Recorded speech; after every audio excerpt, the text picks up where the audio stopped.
know that millennials and Gen Z have not been able to buy homes at the same rate as our parents, right? So I'm a millennial. There are some of you watching that are Gen Z, but I think a lot of you, according to my YouTube analytics, a lot of you are millennials, right? So we have not been able to do that because our wages did not adjust for inflation. We're getting paid less than we should get paid, basically, if we were to be on the same level as our parents. So I've talked about that before, that the housing crisis in this country continues to increase, and it's a problem. And I don't see this problem being fixed. And I also don't think that this is the answer either. Did you know that many of these individuals living in the suburbs, living in these homes, don't own these homes? We have another crisis that is happening in this country, and that is home renters, people who are renting homes because they can't afford to buy one. Let's go ahead and get into this clip here, ladies and gentlemen. America's suburbs undergoing a transformation. We're priced out of the market right now, and we're not the only ones. The dream of owning the house with the white picket fence increasingly giving way to white picket renters. In Lake Villa, Illinois, outside of Chicago, engineer Andrew Decker earns a six-figure salary and only wishes he and his fiancée could buy a home. You could buy a house tomorrow if the price was right, if the interest rates were where they needed to be. But mortgage rates are near 7% and home prices at record highs. Since the pandemic, the median single-family home price has soared almost $100,000, now topping. Pause. I'm going to pause here because I just want everybody to take a look at these numbers. This is absolutely insane. Absolutely insane. A mortgage rate at 6.86%, average home price at $416,000. And we're going to do a little bit of math with the story. So we'll show you, like, if you were purchasing a house at a certain amount, how much your mortgage payment would be per month. But the reality is, folks, I would say a lot of people cannot afford to buy these homes. That interest rate, that mortgage rate is also important. That's where they really get you. Because I think if you did not go through this process, and I went through this process during the pandemic, so I want to explain something to you. One of the reasons why it was easier for, my family to buy a house during the pandemic is because the rates were significantly low. And that matters. That matters, especially if you don't have a lot of money for a down payment, right? Like, the lower those rates are, the better it's going to be for you. But I noticed something. Like, we purchased in 2020. We went through a first-time home buyer program, which was very educational, but also a pain in the ass. I was just gonna be honest with you. It was a lot of work. And what I will say is that if we would have waited until that same month in 2021, would have not been able to buy a house. That's how quickly the home prices started to increase. And I live in Massachusetts, so I think you guys know Massachusetts is an expensive state. Like, it's not cheap here, especially for those of us in the Boston area, right? So there's no way. I can tell you today, there's no way I would be able to buy a house today. So what we have noticed is that the same type of house that we have in our neighborhood, they are now selling this home, like, down the street for $200,000 more, which makes absolutely no sense. It's not worth $200,000 more. That's how much these homes started to increase after the pandemic. So what is happening is that there's another crisis across the country where a lot of these people that are living in these homes that you may think own those homes, they're not owners, they're renters. So let's talk about private equity and developers for a second. A lot of times what you see happening is private equity they're buying these homes and they're renting them out. Or you have millionaires, you have billionaires, you have investors who are buying single family homes and they're renting them out.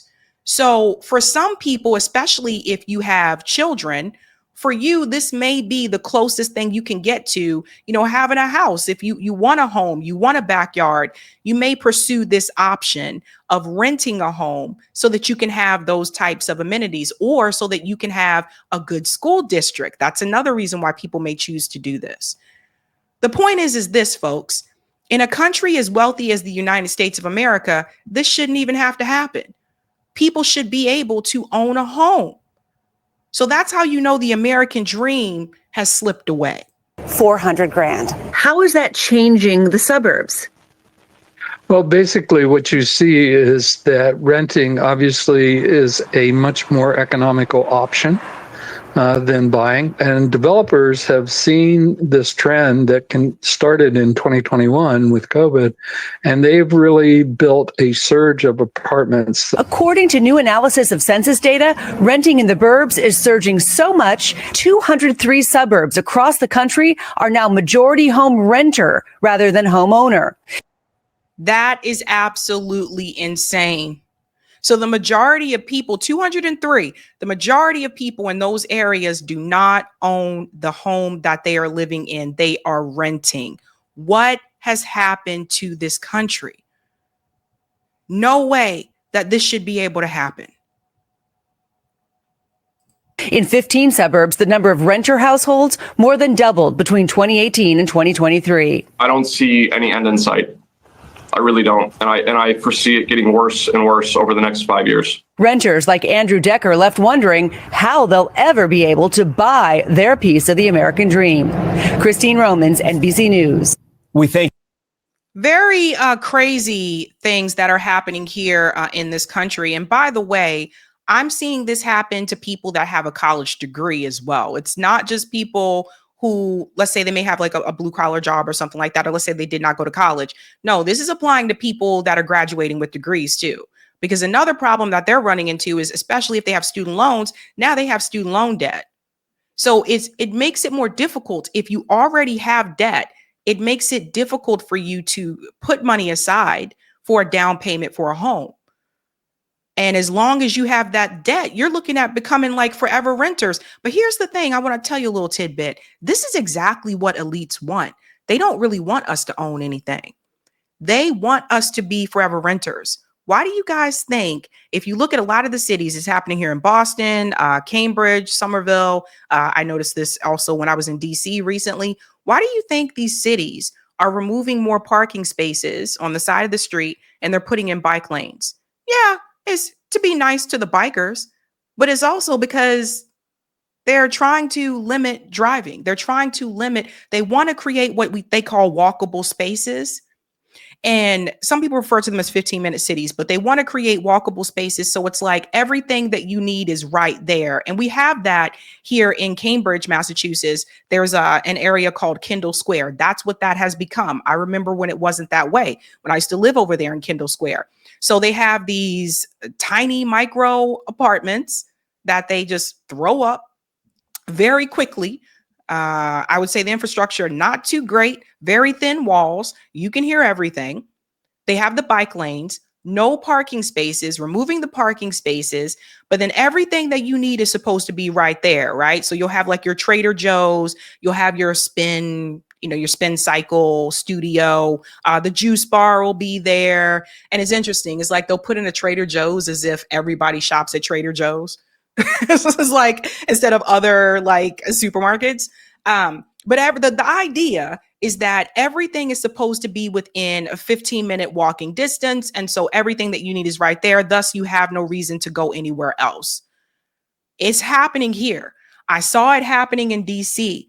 It's happening in other cities as well. And again, it's like the elites, they don't want you to own anything. Now, this is also happening in Arizona. Arizona, isn't as dense, as the eastern part of Massachusetts. There's a lot of land in Arizona. But look at what they're doing there as well. Again, forever renters. Turn to this. It's new for you this morning as we continue our coverage on housing right here in Arizona. There just simply are not enough new homes being built for every family who needs one here. And considering the number of people moving here, an idea born in Arizona is offering more options for those who choose to rent. The first thing I thought was, there's no way I'm going to afford it. And then when we went over the rent and everything like that, and it compared to what you would be paying for an apartment. When Jim Gabarzik put his East Valley home on the market last year, it sold fast. Your dog has room to groove. Yes. It's just like with the private backyard. During the day, I can leave the patio door open. And because of his dog Diesel, Jim knew apartment living simply wouldn't work. That's a walk-in Yes. closet. Are you kidding me? Oh, yeah. Oh, this is really great. So they landed here, happily, at Avia Enclave in Mesa. The main thing was just like the height of the ceiling. I mean, when you walk in, it makes it seem so open. But again, going back to the apartment, you don't get these ceilings. And it still has that, new smell in it. Oh, yeah. Nobody above, nobody below. Now, everyone, take a good look at this gentleman. He's older, right? Like, if I were to guess, I would say he's probably like late 40s, early 50s. This is not someone who's like in their 20s or early 30s, I would say, right? Like, I'd probably say like late 40s or whatever. He is renting his home. This is a part of another phenomenon. Apparently, this is happening in Arizona, but it's happening in other places as well. Build to rent homes. They are building homes with the sole purpose of you renting them, not buying it. Again, I just feel like the elites really don't want you to own anything. Like they want that to go away. And this is what I've been trying to, when I bring up reparations, this is one of the reasons why I heavily push that, not just because it is a debt that is owed, but also because of this.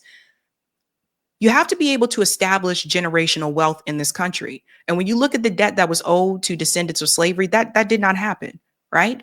And this is why, and I talk about like wealth inequality in this country. What's the saying? When America gets a cold, Black people get the flu.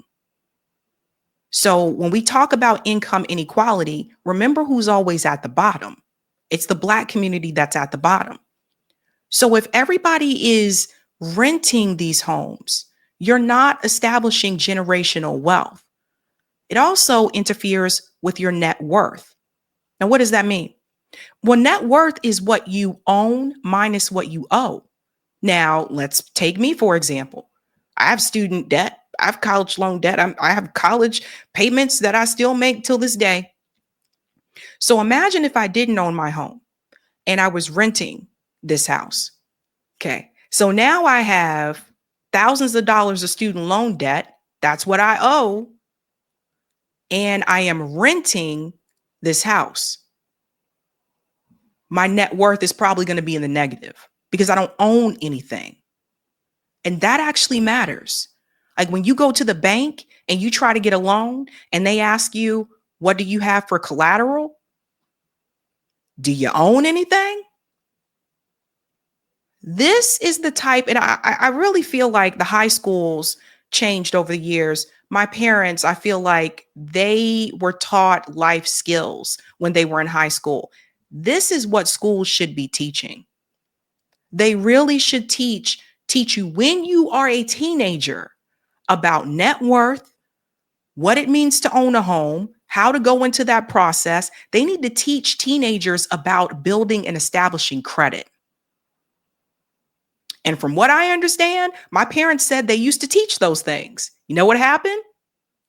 Baltimore, the city of Baltimore, they cut those programs, just like they cut the woodshop program. They cut a lot of those programs and they said, nope, if you want to learn those things, you have to go to a trade school. It's always about money. Always about money. Let's continue on. Nobody on the sides.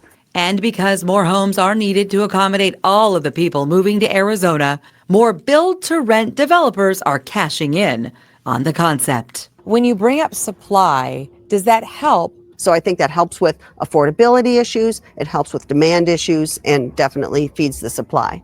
It's an idea that started in Tucson when the real estate bubble burst back in 2008.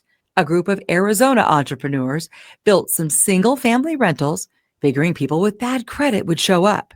Instead, they found renters with good credit who didn't want to buy a house. And by 2012, that group formed Next Metro Communities. And the idea is for people who really love the lifestyle of a home, but they don't want a mortgage or being tied down to a location for some reason or another. I talked with Jackie Petrolakis, Next Metro's Executive Vice President of Marketing and Investor Relations. You can sit on your front porch, you can sit in your backyard, you can enjoy common areas. It is definitely the best of both worlds. Now, several. But you don't own it, right? Like you still are a renter. And when you're renting, you have to abide by certain rules. I think you all know this, right? I don't like this idea. I don't like this project that's happening here in Arizona. I think it sends the wrong message because we should be inspiring and helping people become home owners, not home renters. I just don't know where we're going as a society. Let's continue on a little bit here. Local and out-of-state companies are developing these build-to-rent communities across the country. Who lives here? Primarily professional millennials, people who will call midlife transition.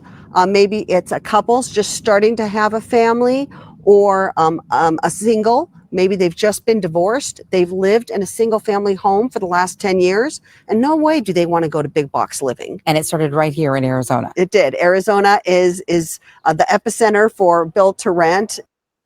Okay, so yeah, I don't like it, guys. I don't like it at all. I know there were at one point there were a number of people that were moving from like Massachusetts, New York to Arizona because homes were cheaper there. And now it's just interesting that it's Arizona that's establishing this build to rent program. So let's do a little bit of math, okay? Just to show you what things would look like for you. Housing market predictions in 2025. When will home prices drop? Let's go ahead and play around with this a little bit. And I think I lost my, oh, where'd the chart go? There was a chart here. It disappeared. Monthly payment? I don't know what happened. It was there a minute ago. Oh yeah. Okay. So the search options. So this is based on this zip code. We're going to do some changes here. Okay. So I'll just show you, we'll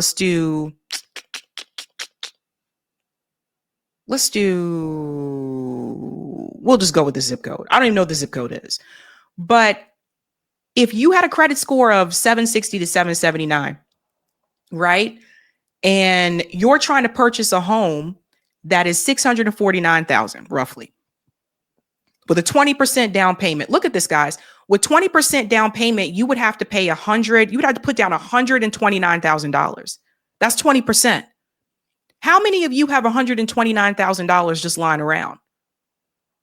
Everybody see the problem? And this is standard, the 30-year fix, that's standard. Does everybody see the problem though? Now watch this. As we change the credit score, let's take you to the sixes, and we'll see if this makes a difference. It may or may not do it. Maybe it doesn't do it. Let's change it to 450,000. So check this out. If you change the credit score to 680 between that and 699, now instead of putting 20% down, now you have to put down 28.8%. So you still have to put down $129,000 for a house that's $450,000. So this is what I was saying, guys. If your credit is not, where they want it to be, if your credit is not good, that means you have to pay more oftentimes. This is another thing that prevents people from buying a home is their credit.